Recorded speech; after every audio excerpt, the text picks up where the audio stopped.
OpenAI just built a gadget that turns to look at you. OpenAI paid $6.5 billion just for the team behind it. There's no screen on it anywhere, and that's the point. Is this real or a rumor? It reads your email so it can help first, and Apple says the whole idea is stolen. The man who shaped the iPhone shaped this too. Here's what's real and what's still just talk. On July 14th, Bloomberg's Mark Gurman laid out the first real gadget OpenAI is building, and it's stranger than a phone. The whole thing was built in total secrecy, which is exactly why a leak like this matters. It's a small speaker for your home. No screen, no buttons, nothing to tap or swipe. OpenAI calls it a new kind of home computer, one you talk to instead of stare at. It's meant to move with you. A battery inside lets you carry it from the kitchen to the bedroom.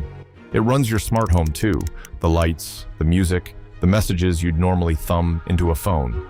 In OpenAI's pitch, it's ChatGPT with a body, the assistant you type to, made physical. To build it, OpenAI spent $6.5 billion buying one small design studio. That studio is I.O., run by Jony, the designer who shaped the iPhone and the Mac. His team is stacked with the ex-Apple engineers who actually built those products. Altman told his own staff this could be the biggest thing OpenAI has ever done. His goal, ship 100 million of these faster than any company in history. To ship 100 million, OpenAI has to build in China, the same place Baidu and Xiaomi already sell the most smart speakers. ChatGPT already reaches around 800 million people every week. This is how OpenAI walks into their homes. Right now, OpenAI just rents a spot on other people's phones, one icon among hundreds. Its own speaker is its own front door into your day. No App Store cut, no Apple deciding which assistant you get. OpenAI owns the habit outright. The plan's been forming for over a year, quietly, one piece at a time. And this speaker is only the first. OpenAI and IVE are planning a whole family of them. A speaker that answers you is old news, so what makes it different? It studies you, reads your email, learns your routines, then moves before you ask. The old speakers heard a keyword and ran a script. This one reads plain human language and works out what you actually meant. It won't know you on day one.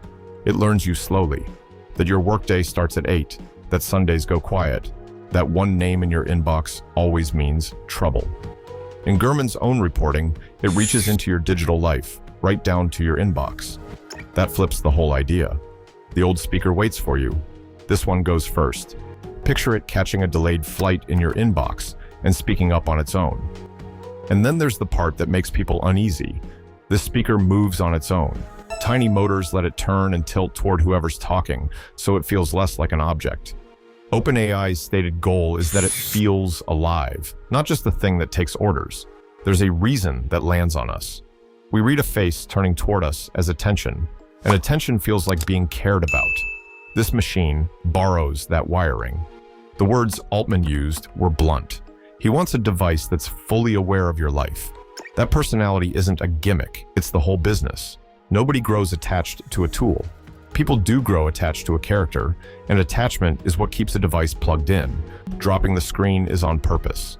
A screen grabs your eyes and won't give them back. Lose it, and you get help, eyes up, hands free.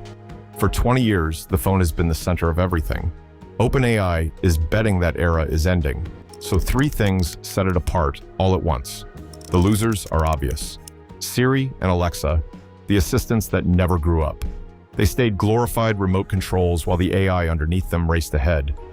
Apple's been promising a smarter Siri for years and keeps slipping the date. It's a great pitch. Here's where I'd pump the brakes. None of this is official.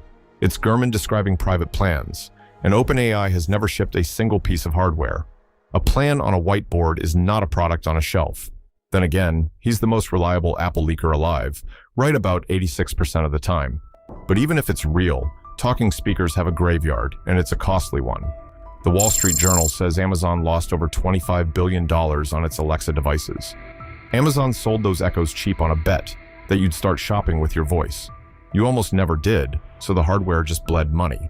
Because most people use them for almost nothing. A timer, the weather, a song, and that was it. And it's not just Amazon.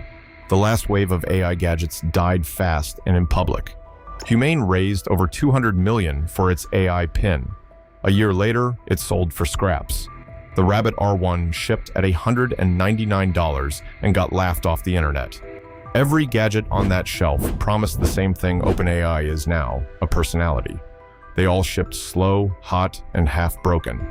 But it asks far more of you. A camera and a mic that never switch off, sitting in your kitchen.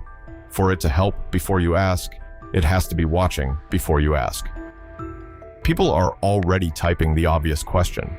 OpenAI's real bet is that you'll want something with a personality in your home. Not a gadget you switch on, but something that's always there, always paying a little attention. And there's one last problem, and it's coming straight out of Cupertino. Apple is suing. Its court filing calls OpenAI's hardware business built on stolen trade secrets. Apple claims OpenAI hired away its people, then quizzed them about secret projects, and even asked for prototypes. OpenAI denies all of it flatly. So the gadget everyone's buzzing about is already tangled in a fight over who really thought of it. Strip out the hype, and here's what we actually know. The I/O deal is real.